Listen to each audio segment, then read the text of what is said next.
অন্তর্বর্তীকালীন সরকার যেহেতু আমাদের থেকে মুখ ফিরিয়ে রেখেছে, তাই আমরা চোখে লাল কাপড় বেঁধে ক্যাম্পাস টোটালি শাটডাউন করে খুলনা প্রকৌশল ও প্রযুক্তি বিশ্ববিদ্যালয় কুয়েটের উপাচার্য উপ উপাচার্যের পদত্যাগ ও নতুন নিয়োগ সহ ৬ দফা দাবি সম্বলিত স্মারকলিপি প্রধান উপদেষ্টাকে জমা দিতে ঢাকার উদ্দেশ্যে রওনা দিয়েছে আন্দোলনরত শিক্ষার্থীরা। আজ সকালে সংবাদ সম্মেলন শেষে দুটি বাসে করে ৮০ থেকে ১০০ জন শিক্ষার্থী চোখে লাল কাপড় বেঁধে যাত্রা শুরু করেন। সংবাদ সম্মেলনে তারা বলেন, কুয়েটের সকল শিক্ষার্থীদের পক্ষ থেকে স্মারকলিপি পাঠ করার পর ৩ দিন হয়ে গেলেও আমরা অন্তর্বর্তীকালীন সরকার থেকে কোনো সাড়া পাইনি। আমরা ক্যাম্পাসের ভিতরে বাহিরে কোথাও সেফ নেই। কুয়েটের সকল শিক্ষার্থীদের থেকে স্মারকলিপি পাঠ করা ৩ দিন পার হয়ে গেছে। আমরা আমাদের স্মারকলিপি মিডিয়াতে দিয়েছি, আনঅফিসিয়ালি পৌঁছানোর ট্রাই করেছি। তারপরও আমরা অন্তর্বর্তীকালীন সরকার থেকে কোনো সাড়া পাইনি। কুয়েট ক্যাম্পাসে আমাদের জন্য সেফ না। এই হামলার পর যেখানে ২৪ ঘন্টা সশস্ত্র বাহিনী দ্বারা আমাদের নিরাপত্তা দেওয়ার কথা, সেখানে গেটগুলোতে কুয়েটের গার্ড ছাড়া আর কেউ নেই। এখন পর্যন্ত বহিরাগতরা অবাধে ক্যাম্পাসে ঢুকছে, বের হচ্ছে, অবাধে চলাফেরা করছে। আমরা এখন পর্যন্ত নিজেদের নিরাপত্তা নিজেরাই নিশ্চিত করে যাচ্ছি।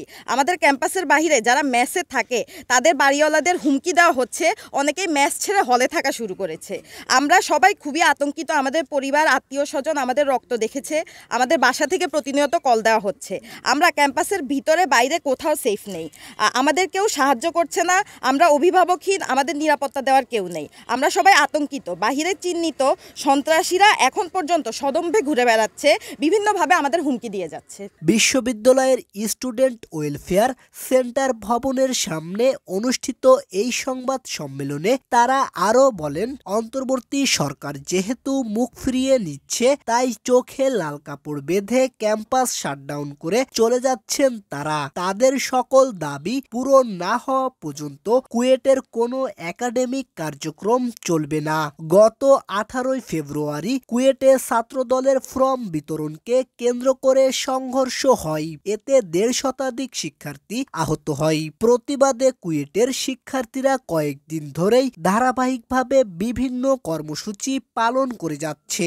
আমরা জানি না এর আগে বাংলাদেশে কোনো শিক্ষা প্রতিষ্ঠানে এমন ব্যবস্থা হয়েছিল কিনা যে শিক্ষার্থীরা এতই অনিরাপদ এবং আতঙ্কিত হয়েছে যে বাস স্ট্যান্ড পর্যন্ত যেতে পারছে না। আমরা কুয়েট প্রশাসন থেকে বাস সহায়তা চেয়েছিলাম, কিন্তু কুয়েট অথরিটি আমাদের কোনো সাহায্য করে নাই। অন্তর্বর্তীকালীন সরকার যেহেতু আমাদের থেকে মুখ ফিরিয়ে রেখেছে, তাই আমরা চোখে লাল কাপড় বেঁধে ক্যাম্পাস টোটালি শাটডাউন করে বাসায় চলে যাচ্ছি। আমাদের সকল দাবি পূরণ হওয়ার আগ পর্যন্ত কুয়েট ক্যাম্পাসে কোনো প্রকার একাডেমিক কিংবা প্রশাসনিক কাজ চলবে না। SM. Rohan, voice of tiger.